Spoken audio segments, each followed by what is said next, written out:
Sir చూద్దాం sir. ఆయన అన్నా హజారే అంటే గుర్తొచ్చింది. అన్నా హజారే కూడా 2-3 సార్లు కేజ్రీవాల్కి వ్యతిరేకంగా వ్యాఖ్యలు చేసినటువంటి పరిస్థితి, అరెస్ట్ అయిన సందర్భంలో కావచ్చు, మొన్న ఎలక్షన్ మూమెంట్లో కూడా కావచ్చు.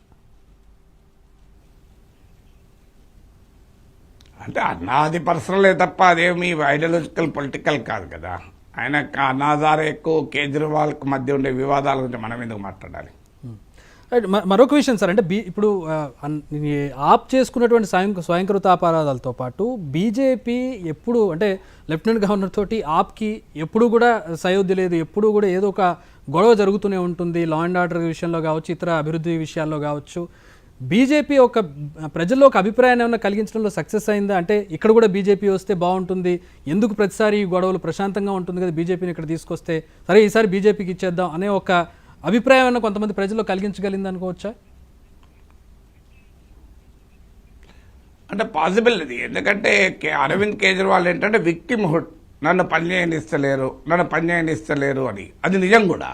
ఎందుకంటే భారతీయ జనతా పార్టీ ఒక రకంగా ఆమ్ ఆద్మీ పార్టీకి సంకెళ్ళు వేసింది. ఎందుకంటే దేశంలో ఎక్కడా లేని విధంగా ఢిల్లీ ప్రభుత్వానికి కనీసం క్లర్క్ను కూడా బదిలీ చేసుకునే అధికారం లేకుండా ఒక civil servant Delhi chief minister కు చీఫ్ సెక్రటరీ పైన, ప్రిన్సిపల్ సెక్రటరీ పైన కూడా అధికారం ఉండదు. ఢిల్లీలో ఒక ఆఫీసర్ను బదిలీ చేయాలంటే ముఖ్యమంత్రికి అధికారం కన్నా కూడా అధికారులకు అధికారం ఉంటుంది. ఢిల్లీ పోలీసు కేంద్ర ప్రభుత్వం చేతిలో ఉంటుంది. ప్రతి దానికి లెఫ్టినెంట్ గవర్నర్ అడ్డుపడతాడు. ఆఖరికి రేషన్ వస్తువుల్ని ప్రతి ఇంటికి సరఫరా చేసే పథకాన్ని ప్రవేశపెడతామంటే కూడా దానికి కూడా లెఫ్టినెంట్ గవర్నర్ అడ్డుపడ్డాడు. లెఫ్టినెంట్ గవర్నర్ అడ్డుపడని అంశమే లేదు. అందువల్ల చాలా దుర్మార్గంగా, అన్యాయంగా బీజేపీ ఢిల్లీ ప్రభుత్వాన్ని అప్రతిష్ట పాలు చేయడానికి, పనిచేయకుండా చేసడానికి ప్రయత్నించి అందులో అనుమానమే లేదు. కానీ కేజ్రీవాల్ చేసిన మిస్టేక్ ఏంటి అంటే, దీన్ని నేను రోజు ఫైట్ చేస్తే, రోజు ఎక్స్పోజ్ చేస్తే సరిపోతుంది అనుకున్నాడు. ప్రజలు ఒక దశ వరకు దీన్ని అంగీకరిస్తారు. కానీ ప్రజలు ఎమోషన్, భావోద్వేగం, అన్యాయము, మా ప్రభుత్వాన్ని పనిచేయనిస్తలేరు అనేది ఎప్పుడు పనిచేస్తుందంటే కంప్లీట్ ప్రో ఇన్కంబెన్సీతో పనిచేస్తుంది. కానీ యాంటీ ఇన్కంబెన్సీ మొదలైనాక అది పనిచేయదు. మీరు ఎక్కడైనా చూడండి, అంటే ఈ ఎమోషన్స్ ఎప్పుడు పనిచేస్తాయి, యాంటీ ఇన్కంబెన్సీ లేనప్పుడు పనిచేస్తాయి. మీకు చంద్రబాబు నాయుడు పైన అలిపిరిలో ఘటన జరిగాక చంద్రబాబు నాయుడు ఏమంచనా వేశాడు, మా నక్సలైట్లు నాపై హత్యా ప్రయత్నం చేశారు కనుక సింపతి వస్తుందని ఎన్నికల ముందుకు జరిపాడు. ఏమైంది?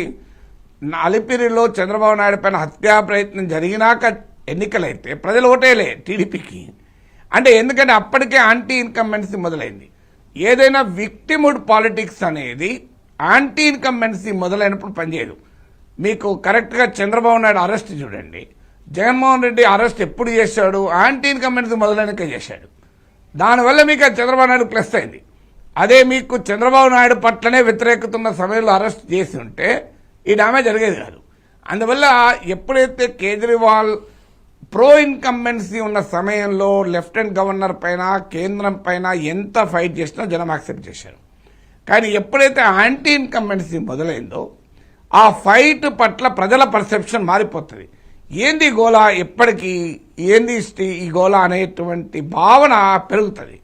సో ఉదాహరణకు మీరు మీ పక్కింట్లో సెలబ్రేషన్ జరుగుతుంది, మంచిగా పాటలు పెడతారు, బయట మీరు బ్రహ్మాండంగా మీరు కూడా ఎంజాయ్ చేస్తారు. 1 గంట ఎంజాయ్ చేస్తారు, 2 గంటలు ఎంజాయ్ చేస్తారు, 3 గంటలు ఎంజాయ్ చేస్తారు, మీరు డాన్స్ చేస్తారు. 15 గంటల తర్వాత కూడా అదే పాటలు పెట్టారనుకోండి బయట, ఆ ఇంట్లోకి ఏమైనా ఎంజాయ్మెంట్ ఉంటుందేమో కానీ పక్కింట్లోకి ఎంజాయ్మెంట్ ఎప్పుడు ఉండదు. ఇదేందా గోలా అంటారు. ఎందుకు మరి? అదే అంటే పక్కింట్లో పాట